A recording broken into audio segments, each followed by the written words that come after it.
Our initial customer segmentation was juniors going abroad looking to sublet their rooms.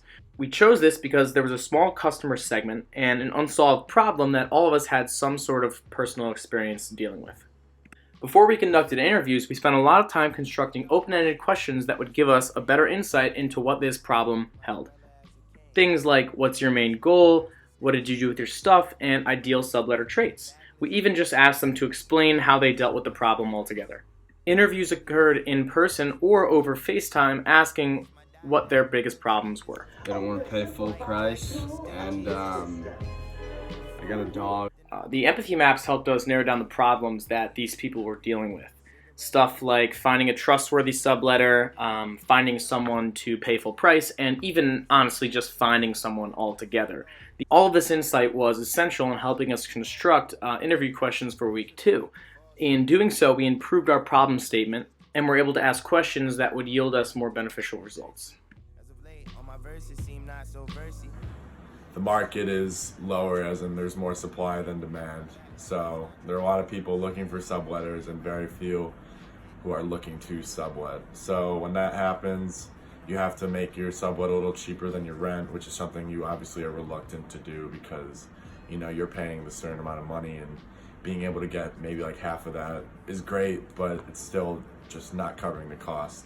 And you have to make sure when you're posting these Facebook groups, you have no idea that the person you have, one, will take care of your room, or two, will even follow through on the sublet. There's no contract that they're gonna have to sign or anything like that, so they could realistically say on December 20th, you know what, I don't need to sublet anymore, I found somewhere else, sorry, and then you're out of luck.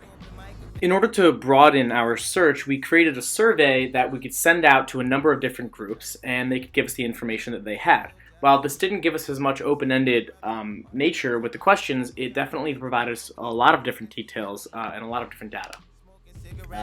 I think the problem mostly boils down to higher supply of people trying to sublet their room than people who are demanding a room to sublet.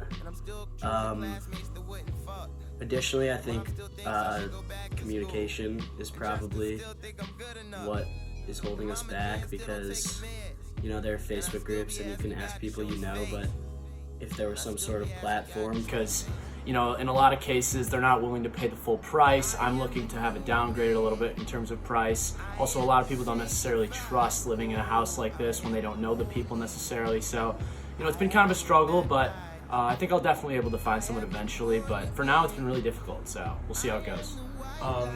What would make this process easier for you? Process easier would probably be some sort of app or something where I could just plug in my details and they would be able to tell me if they're interested or not, and then we could negotiate price from there. I think that would be something interesting to try. Based on the interviews that we conducted and the data we collected from the survey, we created a business model and a potential mobile app, essentially, that would facilitate communication between potential subletters and potential sublettees. While we don't intend on continuing this project as a group, we definitely feel that there is an unmet need out there and that a product would certainly benefit multiple people were to enter the market.